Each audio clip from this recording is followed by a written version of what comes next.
enjoy coming over here. Reprieve I got coming over here. Oh, so we're back rolling. So we have S301 up for consideration and trying to get some testimony in regards to that. And it covers a variety of issues.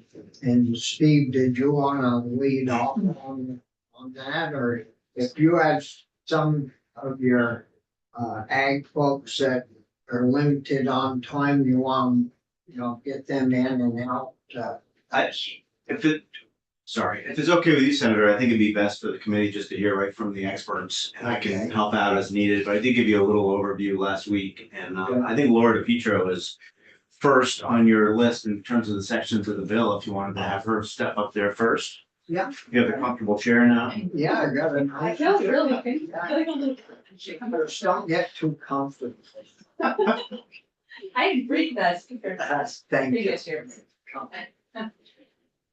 Laura DePietro, Agency of Ag, I'm the Director of Water Quality, and the first item on the list is a discussion about the critical seeding in Vermont filter strip program.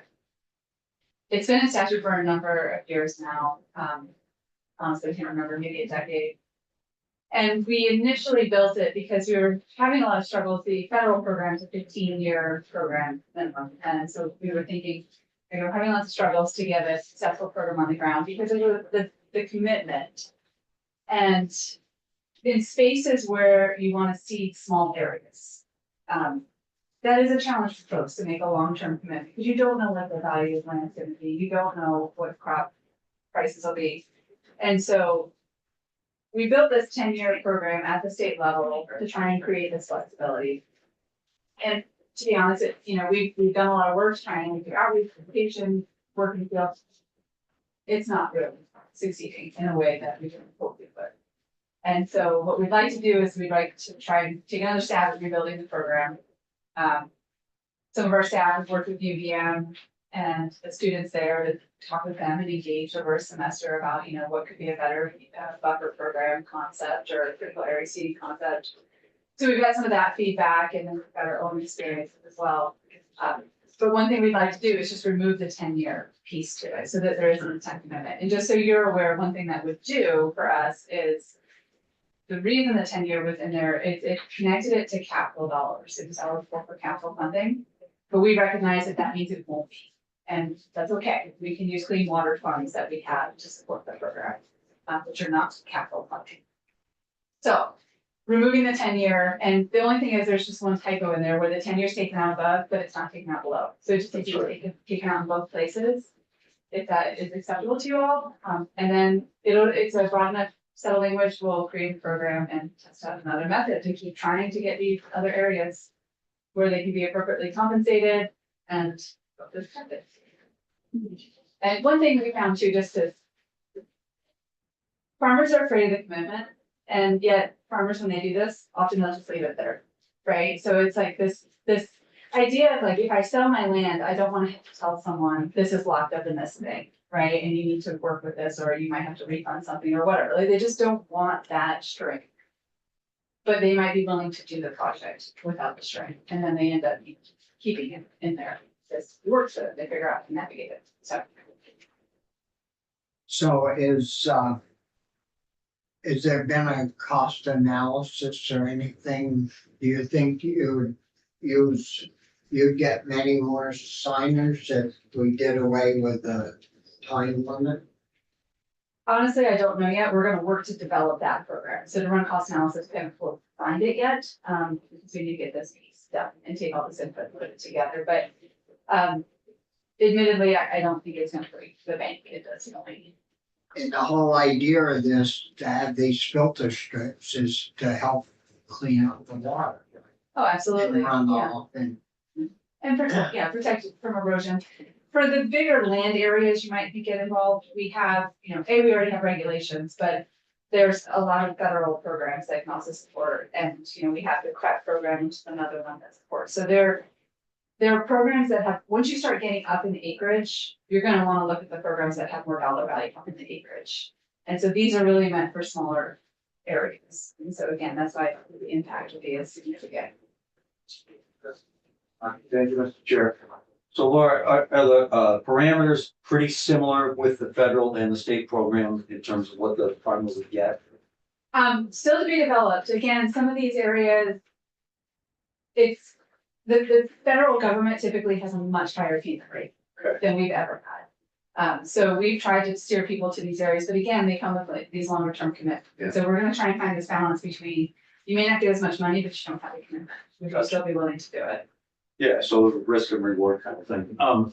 The other question, you mentioned that as it stands, some of this funding would come out of the capital budget every year. Do you know how much that might be if we're now taking it out of that and you're gonna find some clean water funding to take its place? Yeah, so we haven't spent money from, it is currently, as it stands, eligible for CAP. We have had no sign. Okay. So at least in the last year or two, I think it's been a number of years since we really had someone take advantage of this. So zero impact, really. And again, you know, as we build it, if it came up to $20,000 to $50,000, I would be surprised. Statewide. I was actually looking for, if that 20 or 50 was not gonna be there, Senator Renner and I are also on the institutions committee, so we'd be happy to see an extra 20 to 50 on our side on the other, one, but that's. Yeah, no comment on that one, but Yeah. we do have clean water funds we can't use at the moment. Thank you. But that is the capital bill for the clean water fund.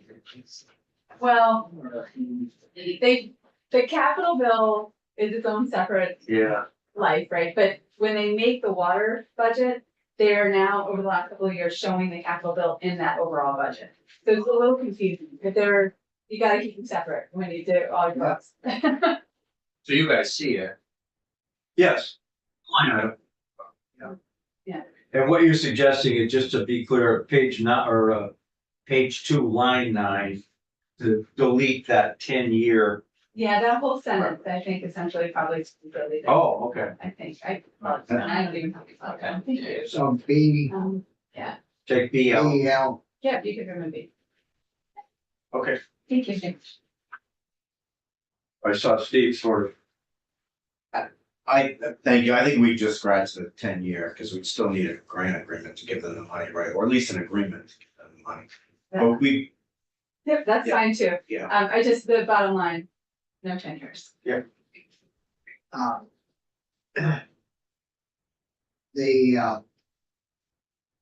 as long as you guys agree, because, Steve would have to talk with Michael or we would to amend it. So we can't have next, signals. Would you like us to send a draft of what the strikeout we would suggest would be?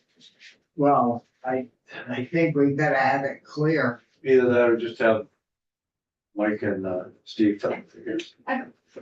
1000% trust you. Okay, that's great. Thank you. Told you it was easy. Yeah, not bad. Thank you very much. It'll get harder as the days get, Sorry.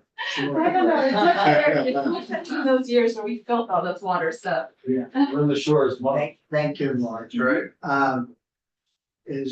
We got a crew on the line now, Steve, or is Steve up there? I think, I can't tell who's online, but Linda, is Tucker Diego on? Yes. Yes, I think Tucker, so the next 4 sections, 2 through 6 are interrelated agricultural warehouses. And Tucker is our agricultural products manager, and he could give you a good overview of what that licensing program does. Thanks, Tucker. Good morning. Good morning. Good morning, senators.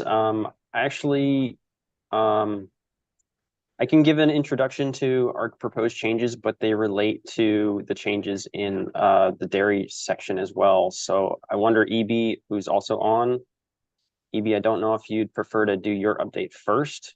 And then I can talk about the changes related to vegetables and eggs. Yeah, Tucker, I can do that. That's fine. But it's also fine if you just want to do your piece. And just as more of a explanation to the group, there's a warehouse license at the agency that involves meat, dairy, and agricultural products. And so we're looking at changing those. There's overlap in the dairy section where we have some businesses that both hold the warehouse license and a milk handler license, and we're looking to move the remaining, I think there's only 3 or 4 still left to the milk handler license. And so that's the change that we're looking at doing within dairy. And Evie, is that the way it's in the bill is that all okay, correct and straightforward? In my opinion, in my opinion, it is. And you know, there will be like some education that needs to transpire because some of these businesses have both meat, they may have produce products there that they're storing in dairy, and for dairy for probably at least the last decade, if not longer. We've been inspecting these and having them have the milk handler license to make sure that the food is meeting sanitary standards and how it's being kept. And so this would actually eliminate a license and keep people from being double licensed if all they had was dairy. And it's a similar step that's being looked at for meat, but for the produce side, we wanted to better define what products would still need a warehouse license, and Tucker can speak to that as well. Yeah. So some of the licensee people then would only have one license instead of having to buy 2. That's correct. If they, only had dairy products, I'm not sure the number, and I'm not sure if Tucker knows this off the top of his head, how many have dairy and produce or ag products that we would also be inspecting. But for dairy, the ones that I saw on the list, it would actually be eliminating a license for the majority. Yeah, I can just chime in on the other commodities. I don't have a full number for all the licenses, but many of them hold multiple commodities and so do require a license. And as the dairy program was looking at considering changes in this section, I was looking at the language, which was a little outdated in terms of the other commodities, specifically mentioning fruit, but not including other vegetables. So in the proposed changes is just an update to replace fruit with produce, being a more encompassing term. There are only 4 licensees that currently are licensed for fruit, and I believe that they also hold, all but one of them hold other vegetables as well. So I don't think this would be a big change. It's more of just a clarification. I don't think it would result in many new operations that would need licensing. Maybe a small handful, but not a huge number. Yeah, because there is a cutoff of what, 999 pounds or something? It starts at 1,000 pounds, so yes. Or, yeah. So, and what about the license fee date? Is that in line with your other licenses coming due, or do you stagger them, or do you know, Steve, how it's April? So I do, Yeah. so Steve Collier from the agency, I do know, Senator, that for the meat license, so right now it's public warehouse men is how it's termed right now. We want to change that. The date is different for if you're under 1,000 pounds than if you're over 1,000 pounds. And one of them is January 1st and the other is April 1st. So if there are people that are fluctuating from over to under, that time frame is confusing and unhelpful. And it's actually more expensive to hold less meat than to hold more meat under the current licensing paradigm.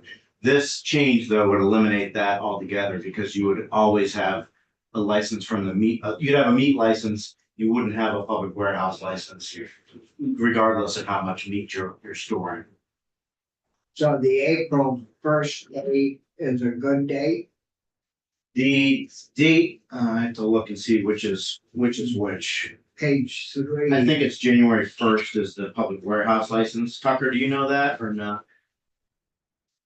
Well, for all stuff. I can look real quick, Steve. I can find it too. So, because wouldn't we wanna have those dates, correspond with each other or? Well, if you accept these proposals, then the only entities that will have this public warehouse license are people who have 1,000 pounds of eggs or people who have 1,000 pounds of produce. So those are the only two entities that will have this license. If you're storing milk or if you're storing meat, you'll be going through separate license. You'll either be getting licensed as a milk handler under the milk program, or you'll be getting a meat license from the meat program. But are these same people that would have to do this like over 1,000 feet? Do they have other licenses, and when do those licenses come due so that you aren't constant, as a business person, you aren't constantly forgetting Sure. the one that dragged in on April 1st because all the rest are due on January 1st or February 1st or something. No, understood. That's a good point. And that's something I'll look at those respective dates and see whether we can line them up. Yeah. Yeah. I mean, Oh, that's a good point. so anything else, Tucker, that we should know about that's in here? No, it's a very small change. Just wanting to, if we're gonna make any changes in this section, we thought we might as well update the language. So it's a very minor change, and I don't, like I said before, I don't think it will have a big impact. There's very few facilities that require this license to begin with. But now they, whoever it is, they'd only need one license and not get that with two. And, Hopefully, yeah. yeah, so we'll get the date squared away and Steve will help us with that. Any other questions from? Thank you. Well, thank you, Tucker, and Evie, have you, who's up next, Steve? So I think Dr. Levine, our own Dr. Levine, is Yeah. on the line and she can talk about the livestock dealer definition and the other animal definitional change, and Dr. Haas is also on the line. So I think Dr. Levine probably wants to lead and then maybe Dr. Haas can help as needed. Yeah, very good. Good morning, Doctor, and welcome. Good morning. Thank you for letting me join virtually. Yes. So we have two different chapters that are being addressed in this housekeeping bill. Same with Tucker, we're just trying to clean things up. The first is in the definition of what is a livestock packer. A livestock packer is someone who buys livestock exclusively for the purpose of slaughtering them at their own slaughter facility. So it's a pretty limited number. About once a decade, we have an internal debate within the animal health section as to whether or not someone needs both a dealer's license and a packer's license. Every time we ask this question, the lawyers assure us they need two different licenses. And so over the last 30 or so years, we keep having this debate because the way it's written is just a little confusing to people who aren't lawyers. And so our whole goal with this was just make it very clear that if you are buying livestock to sell again, you need a license that you need to be licensed as a dealer. If you're buying livestock to slaughter at your own facility, you need a packer's license. And if you are doing both of those things, you need both licenses. As this really isn't actually changing anything. It's just making it easier for all of us to understand so that we don't keep having the same debate over and over again. The other bit that is getting addressed in this is just being really clear about our use of language in both the livestock dealer section and in the contagious disease section. So that's section 1151 with the use of domestic and domesticated. We're adding the word domestic because there are a series of species that are called out in that for which there are wild counterparts. And we just want to make really clear that we're only talking about the domestic version of these animals. And we're changing domesticated to domestic because those are, though used often interchangeably, slightly different terms. Domestic being farmed, raised by humans for human use, whereas domesticated has a long history of specific breeding and ultimately changes the breed itself. Not all of our domestic species are technically domesticated, so we're just trying to be really clear with our language. So that's the goal with our changes. Um, Think I understood. yeah. Any other? No.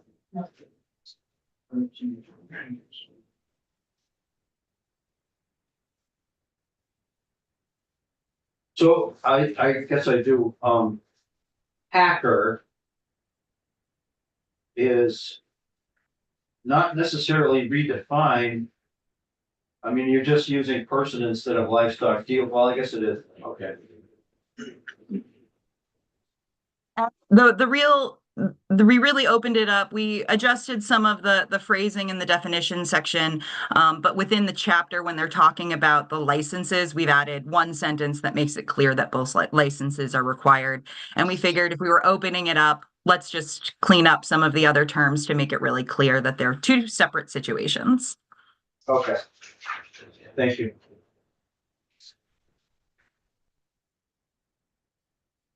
Did I see somewhere in here that milk transport haulers have got a licensing fee? I'm gonna throw that one over to Evie, because anything that has to deal with milk falls strictly under her purview. Before the milk leaves the cow is kind of where I draw the line, and then once the milk leaves the cow, it's her property. Yeah, it's section 2721. And yeah. Are there any other questions for Doc? No, thank you. I think you're all set, I guess. Well, Right now, anyplace. Is EB still on? I'm still here. I was trying to switch from my cell phone to be on my laptop, but I don't believe there's any changes in there. I'll have to look at the language with the milk haulers, but our weigh-in samplers is what we call the milk truck drivers, and they are required to have a license. It's a 3-year license. I don't remember a change in the housekeeping bill, but I will pull it up to see if something got edited that I'm not recalling. The only change I see, EB, is that you've added the word storage. Oh, so that is related to the license that we were just discussing. So we had been licensing warehouses under the milk handler license because it was food storage and we wanted to make sure that it was sanitary conditions. And so as part of that change, we wanted to make sure under the milk handler license, which is the page you're looking at now, that it clearly says storage there. So that there's no discrepancy or an argument over someone saying now like they don't have to be licensed when they need to be. So Well, it's just cleaning up language so that those that have a warehouse license, moving them to the milk handler, that there's a piece in there for storage as part of their use of with the dairy. the one that I have a question on, or need clarification on is section 2721, and then you have A, B, and C.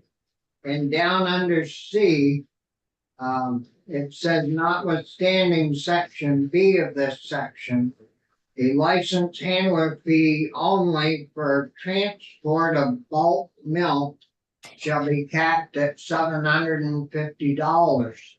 Yep, And so that one, Senator Starr, that's a long-standing piece. So the milk handler license that encompasses people that deliver, distribute dairy products into the state, people making dairy products, and those hauling milk. And there's a sliding scale for the fee based on daily production. And for our milk trucking companies that like own a fleet of trucks, or they may only own one truck and they're self-employed hauling milk, they're required to be licensed. And based on the amount of milk they haul in a day, they would end up in the highest category, which is like a $1,500 license. And previous years in the legislature, a cap was put specifically for those hauling milk for to be at $750 to make the licensing fee more equitable, because the haulers are hauling, full tanker trucks loads of milk, and so it was to make the license, I would just say more equitable across like what their business model is. So that's why that cap is there, just to help the trucking industry. well, sound, unless I'm misunderstanding, the big guys with 20 trucks would be capped at $750, right? Yes, sir. Yes, sir. And how about the guy with one truck? What would he pay?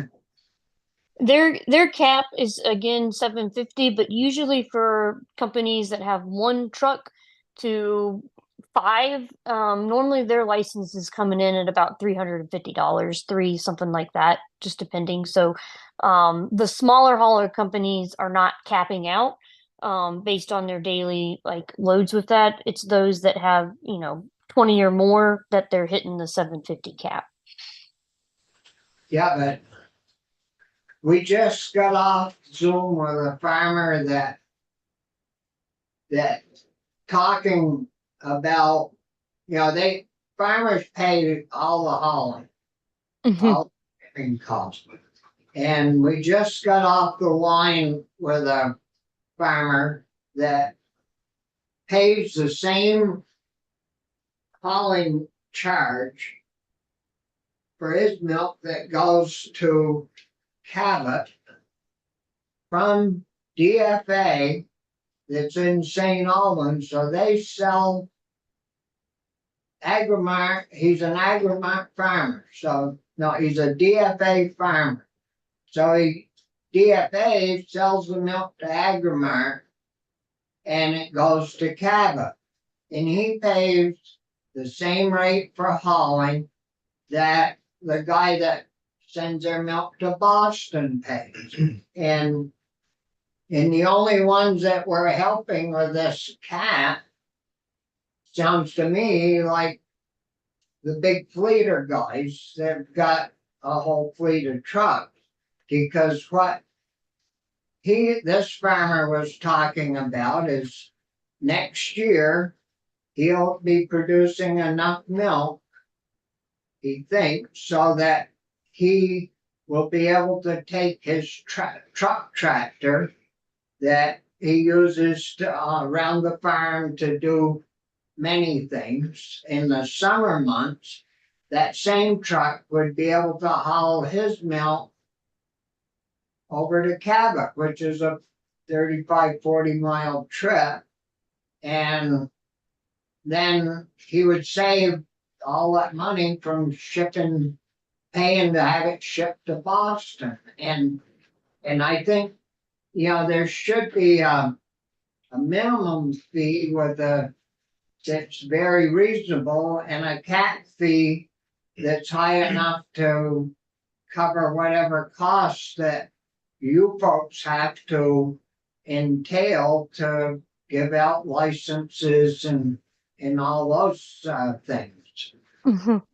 Did you talk about that? And I have a farmer hauler in my district. Maybe I got 1, 2, 3, maybe 3 that haul their own milk. And, they have 1 or 2 one truck and a spare, or 2 trucks and a spare. And I don't think, they should be paying half as much as, which would be $3.50 or $3.75, would be half as much as DFA that's got maybe 40 trucks. Have Yeah. you? So, Evie, I can help if you want. So, Senator, we did not discuss that. The current sliding scale is for a renewal fee from milk handlers between $60 and $1,500 annually. When we were proposing this change, it was really just restricted to the warehouse license and trying to make it only 1 applicable license instead of potentially 2. But we didn't talk about this overall fee structure. We are very concerned about, and the administration is very concerned about raising fees at all because of the ripple effects that has on everyone. Yeah. But these fees haven't been adjusted in years either, so They haven't said you couldn't lower fees, did they? I don't think that's been said, no. I'm just saying that at a starting point, that should be considered, because the way I do numbers, it doesn't sound very fair to me. If you'd like, Senator Starr, I feel more comfortable speaking on this if I pulled the data to be able to show you, like, I won't say who the trucking companies are, but how many came in and hit the cap. It does not take much for a hauling company to hit that 750 cap. So I would like to look at it. We have some hauling companies that there are very tight margins for them. And I think it would be a burden on some of the hauling companies we have, if you all were looking to increase or remove that cap. And there's others that I think could handle it fine. Overall, the hauling industry, there's a lot of stress right now in that sector, and a lot of the trucking companies have been having trouble maintaining drivers, just because it's not just driving the milk truck. They have to deal with a lot of different personalities and where they're going, and changing of routes and different things, and also having to be licensed to weigh and sample the milk. So it's not just driving the tractor trailer truck. There's even more skill sets needed for that. And so we've seen a lot of hauling companies of late. They send us in an application for a driver, and by the time we've inspected them in less than a week, the person's already off the job and has quit. And there's a lot of stress from that sector. And so I'd rather get some data to you all, and I'm happy to share that with the committee of how many licensed hauling companies we have, and go from there with like what the fee structure looked like for them. If you all want to continue that conversation, but that wasn't a part of our housekeeping bill, specifically the fee structure. And I think if the farmers, decide to haul their own milk, like, they too would need to be licensed with the milk handler license piece, and that would be between them and their cooperative if they can haul their own milk. We have some farms that do direct loading, and so the co-op is leaving the tankers there on site, and they're filled. And then whether it's farm employees that are licensed to do this, or the co-op themselves are sending drivers to then pick up the milk. So there's a lot of different things going on out there. And this license is for who actually owns the milk truck that's doing the hauling. So there's a lot of creativity in this realm that fall under all of this. But I'm happy to get you information on how many licensed trucking companies we have, and what they sent in for, and I can let you know if the cap really would have been where they landed, or if they would have been higher, if you would like. Yeah, I'm not anticipating or even dreaming of raising the rate on them.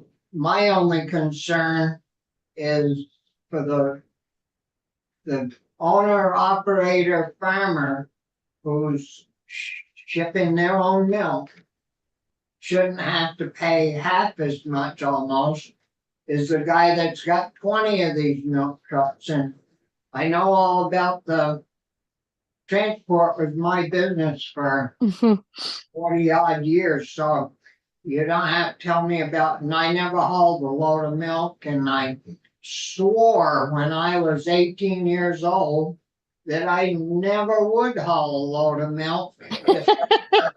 The trucking business, so, and I never have. But my only concern is the minimum amount that they have to pay. The maximum amount of $7.50, maybe that should even be lowered, but I'm not advocating for that. I'm just saying that it seems unfair. A farmer that has a milk truck that hauls his own milk shouldn't have to pay as much as a commercial milk hauler that has 20 trucks. And so we can discuss that as we move forward. Okay, well, I'll work on some numbers just so you all have some data on that, and happy to continue dialogue however you all see fit. Yeah, and you guys, you folks at the agency can talk about that, I would hope. Okay, so are we all done? So Senator, sections 9, 10, and 11 are animal changes, definitions. That's, Dr. Levine would also be able to answer any questions. We talked more about the livestock dealers. I'm not sure if you had any questions on those sections, but it's streamlining and conforming some of the different animal definitions. So if you have any questions, that's Dr. Levine. If not, we can move to section 12, which is about mosquitoes. No, that's really clarifying language, I think. It is, and it's creating some discretion to be able to, if anything is left off lists, gives us some discretion to make sure that we can still appropriately handle those animals, in part with consultation with Fish and Wildlife, if there's a question about whether it's a domestic or wild animal. Yeah. There's also provision that the secretary would talk with the Secretary of Natural Resources. I said Fish and Wildlife, but right, it was, yes, and. Yeah, so I think we're okay there. Okay, so section 12 is Steve Dwinell, who's the director of the Farm Division. Good morning. Thanks for the opportunity to remote in. Yeah, so these suggested changes are intended to bring the mosquito control section of section 12.6 VSA in line with how the program is actually operating right now. Some of the language is a little antiquated, and it doesn't really change anything. It just brings it in line and makes it more accurate, I guess would be a way to look at it. And we can go however you'd like to do it, either go through it line by line, or if you have particular questions about sections, at your pleasure. So if I could, Steve, I don't know that it's a substantive change, but whenever you change shall to may, it gets people's attention. I'll just say that. But if that's the way that the landscape is operating now, is that what you're saying? Yes, sir. Yeah. Yeah.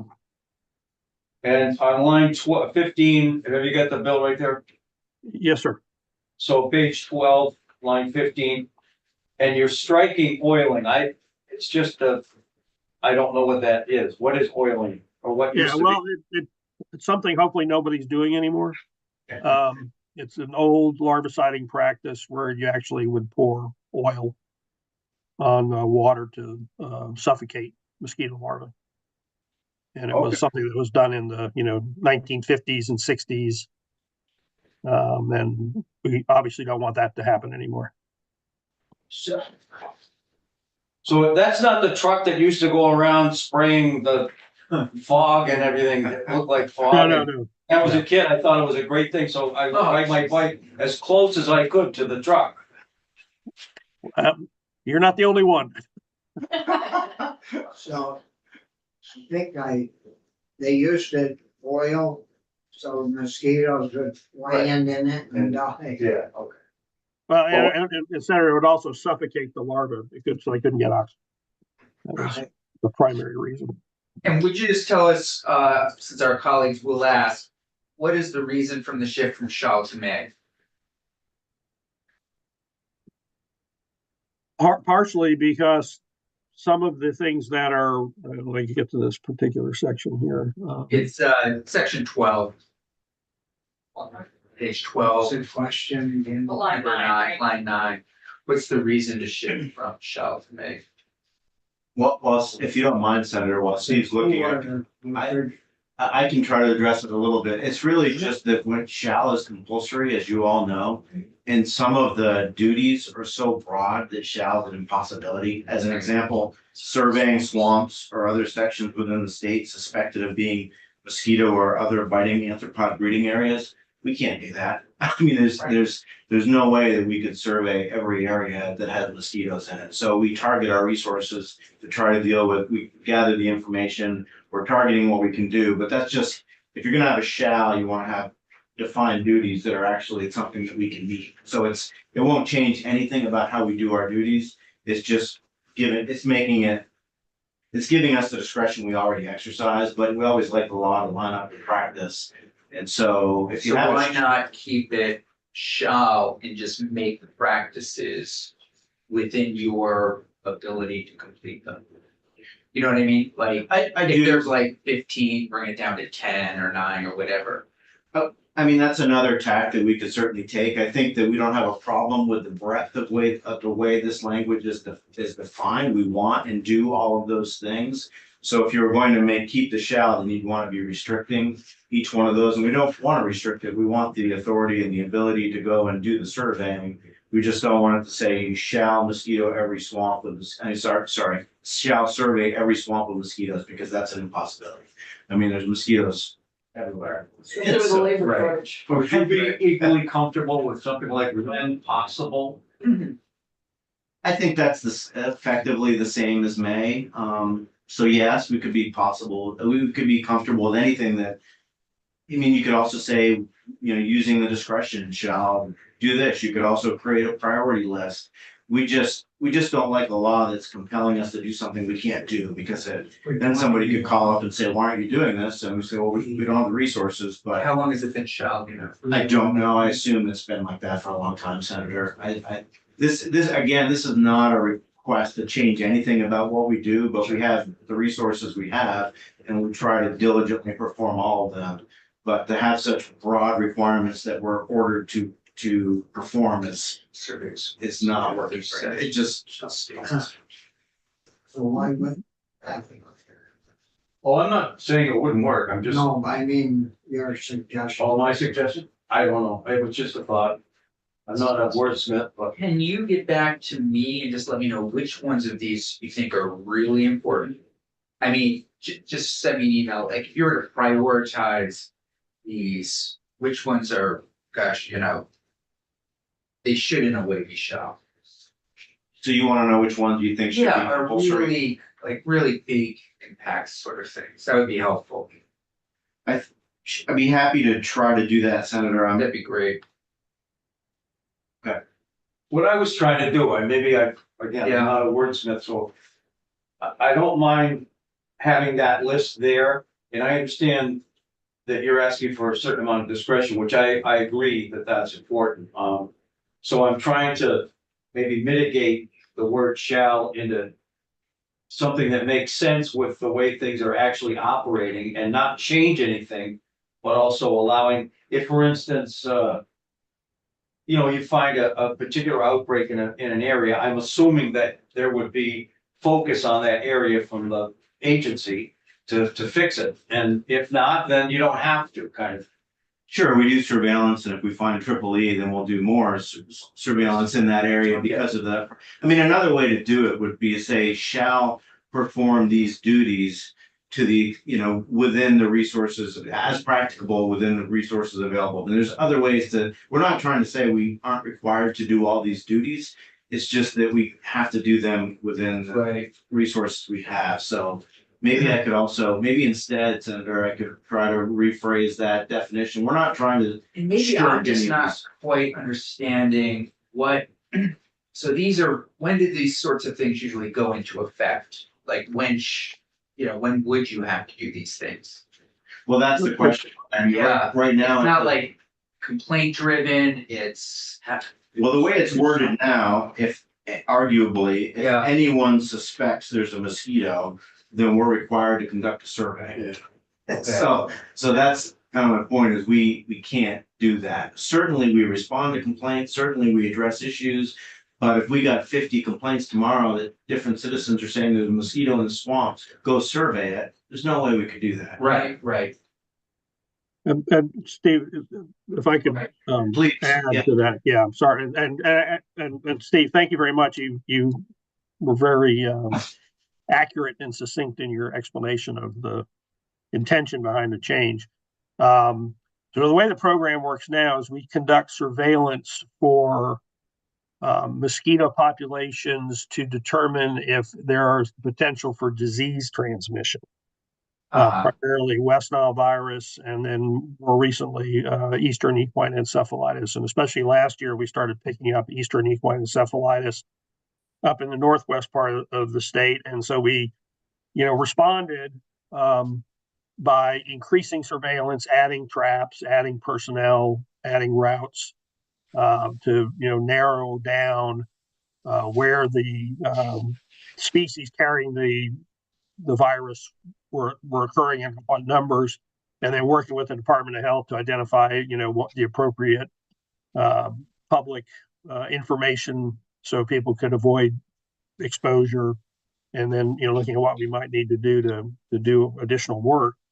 So all those things, 1 through, 4, are being done as needed and in response to the what we find in our existing program.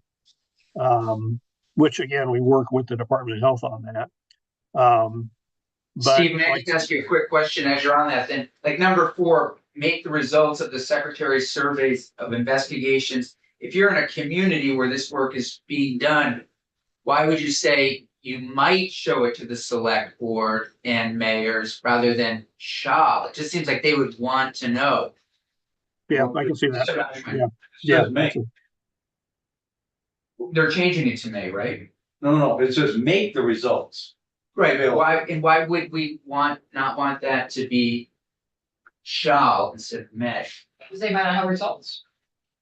Yeah, I Because understand you what you're have saying, results, Senator. why would they want it may and not shall? That's the part I'm just a little confused by. Yeah, I understand what you're saying. I think our Okay. intention was it was probably more the response to the direction for number 1, section 1 Okay. there, to survey swamps or other sections, because that's a lot of work. Yeah, I get Yeah, we that. That's the can't do part that that. maybe you get Yeah. rid of 1 and 2, but everything else is, gosh, if my community, my select board's gonna wanna know. I Yeah, would think. yes, sir. Number Yeah. 5, issue or deny permits. I think people are gonna wanna know some of these things. If Yeah, you're right. I think so. It's the first one that, yeah, I get survey swamps all the time. How could you? Yeah. Yeah, okay, It's just I amazing in understand what you're terms of saying. maybe if you could just go back and look at it. Yep. Just from a Mhm. municipality level in my community, yeah, people are gonna wanna know this stuff, but they're gonna be less interested in the requiring of the swamps. That's all I'm wondering, if there's a way to sort of give the municipalities the information when it's being used. Yeah, So- yeah, I understand what you're saying, and Oh. I appreciate that. And if I can add, I think we can go back and work on that to address that. Like Steve suggested, maybe, shall within available resources or something along those lines.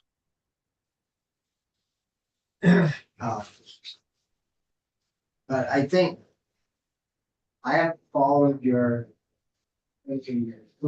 So if you look at number 4 on Yeah. page 13, this might be the part that.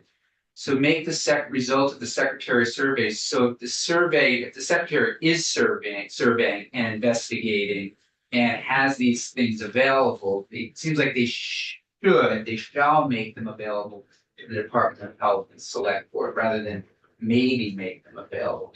Well, where's Where's the, If you go back to page 12, if you look at section 12A, there's, I get the swamp piece for sure. But And some that- of the other things. section A doesn't go all through this, It goes all the way through page 14.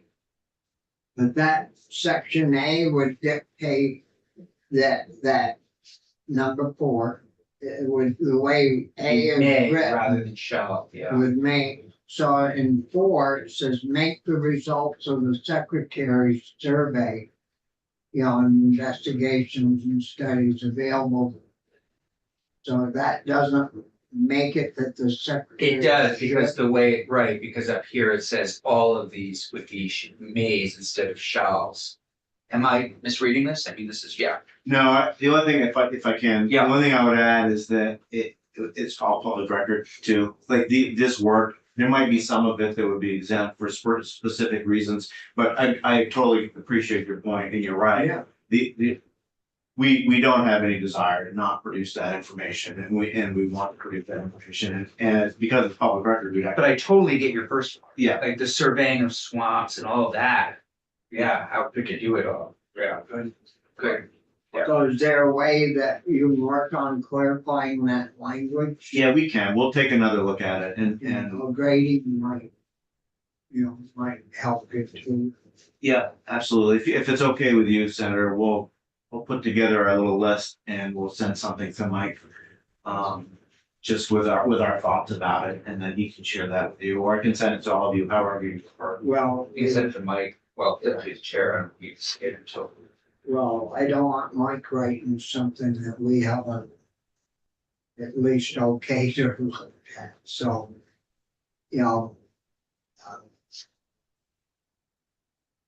yeah, he could, either he or you should come over with suggested changes, Okay, and that should be you. And then he would update it okay. for us if we agreed to. Cause they got not to, Yeah, I'm happy to do that. okay? If you want, Mr. Chair, I'll send you a copy of the suggested language and copy. Just send it to Linda. and she'll make sure that. we Okay, get perfect, it. perfect. And then, because we should, Michael, it's fine in some cases that he works directly with you, putting stuff together. Right. But when it comes time to change stuff, it should come to us and Understood. okay, so are we all set on that part of it? Any more on 14, any other questions, No, the rest is just sort of clarifying language. Yeah. Train people instead of mosquito control engineers. I guess we found out they don't exist, right? Well, not that we know of. Yeah, I went to school, I got a mosquito control engineer. Really? okay. So the, ag credit program, I think that was an add-on, from ag credit, and That was Cassie Palamas, CEO of Vita, that proposed that language. we'll have to check with her and make sure that's all good for all. Yeah. And that was clarifying language as well, if I remember from the other. So are there other questions for anyone from the library? No, good. Do you have any questions for us? I do not, thank you. I don't know if any of our team does, but we appreciate your time as always to. Right, Well- thank you. Yeah, if you do, Thanks, Steve. if you do, come up with questions. Just call me. Great, thank you. We,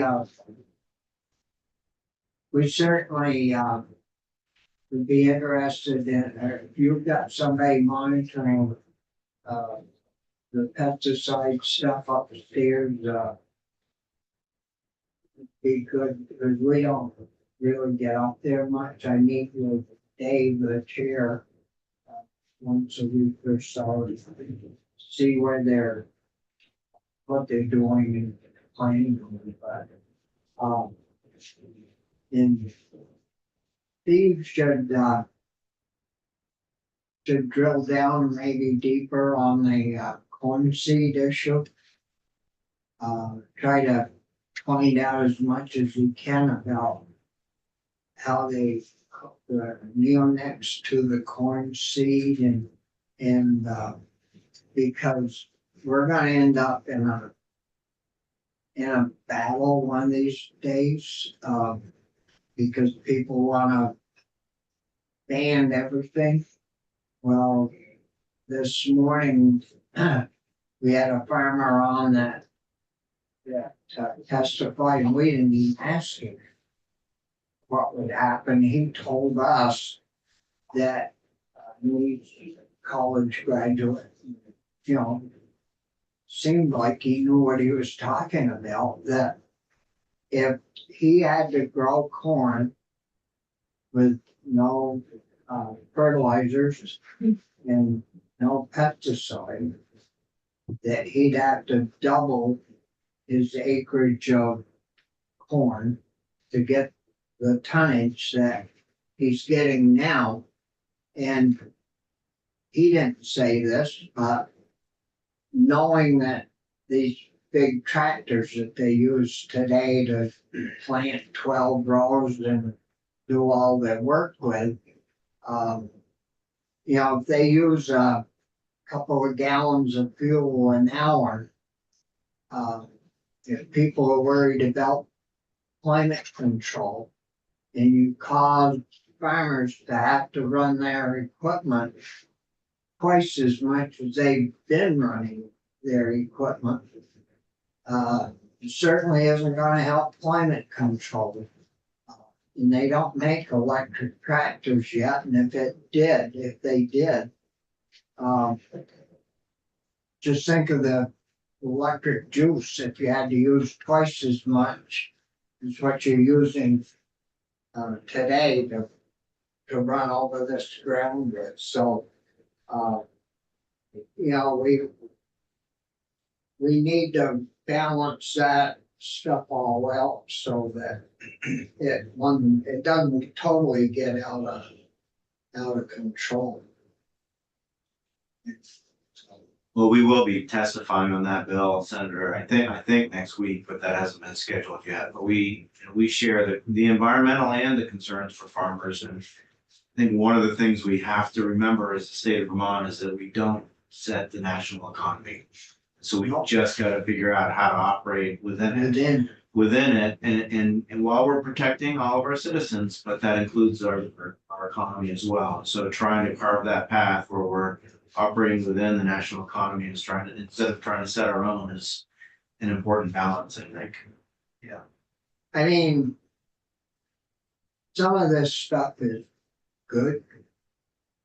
And yeah, I'm a more practical type individual. And in what year it was, I had 35 tractor trailers. And I think in 98, I bought a whole bunch of, I usually bought 5 or 6 new ones every year.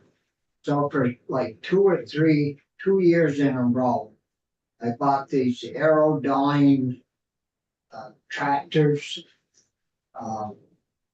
computerized engines that were supposed to be, you know, the best that you could buy. Bought deflectors to put on the front of the vans and underneath the vans. So I had, you know, a third of the fleet all rigged up, running all this stuff that was going to save the world. And that, the rest of the fleet was, 95s and 6s and 7 Kenworths that had a 350 cat motor, same thing. And still trailers, the old type trailers with no shields. By God, the end of the year when I had well, every month I watched it, but those damn trucks didn't do any better than the older trucks with the same motors. But I mean, I didn't gain a damn dime and spent, how many thousands of dollars doing the right thing. And so I could read, and I read about them, and that was supposed to be the thing, the up and coming thing. But boy, That was before greenwashing was a thing. Senator, quick question. Sorry, David Keck with the Vermont Grape and Wine Council and Stella 14.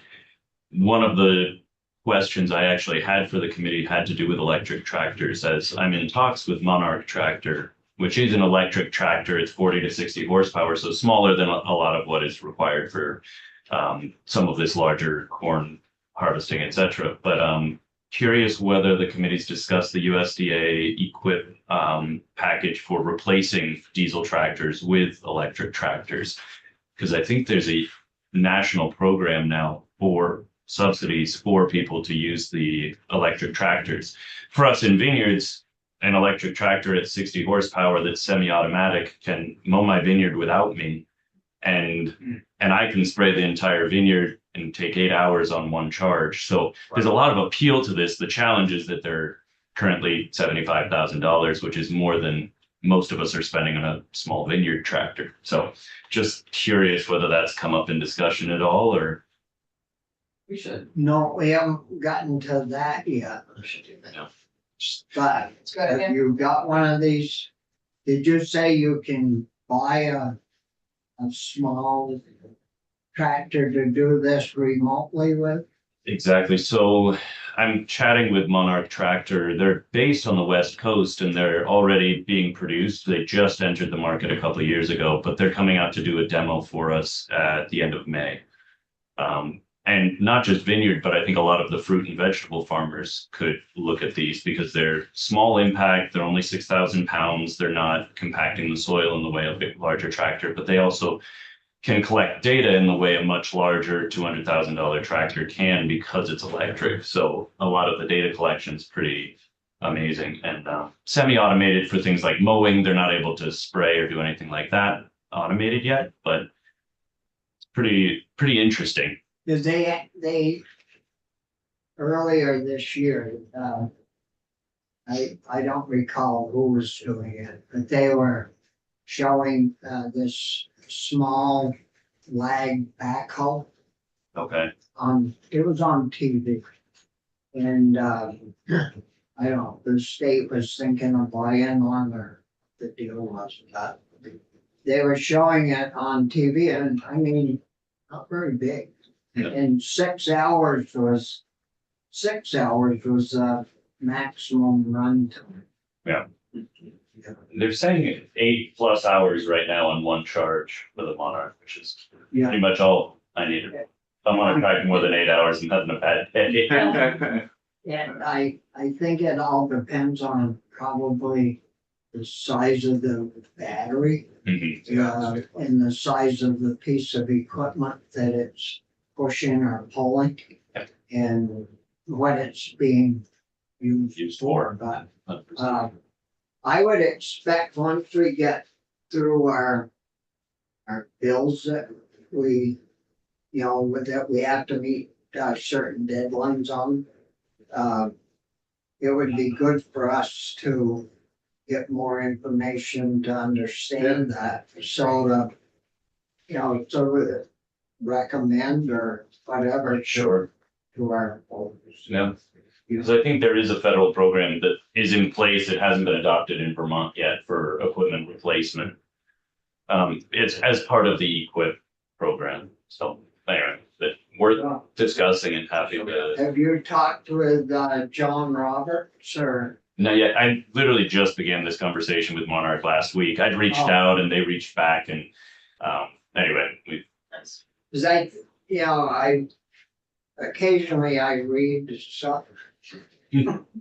And, not every night, but I think the big tractors that farmers, the big farms use. No. That suck up a lot of fuel.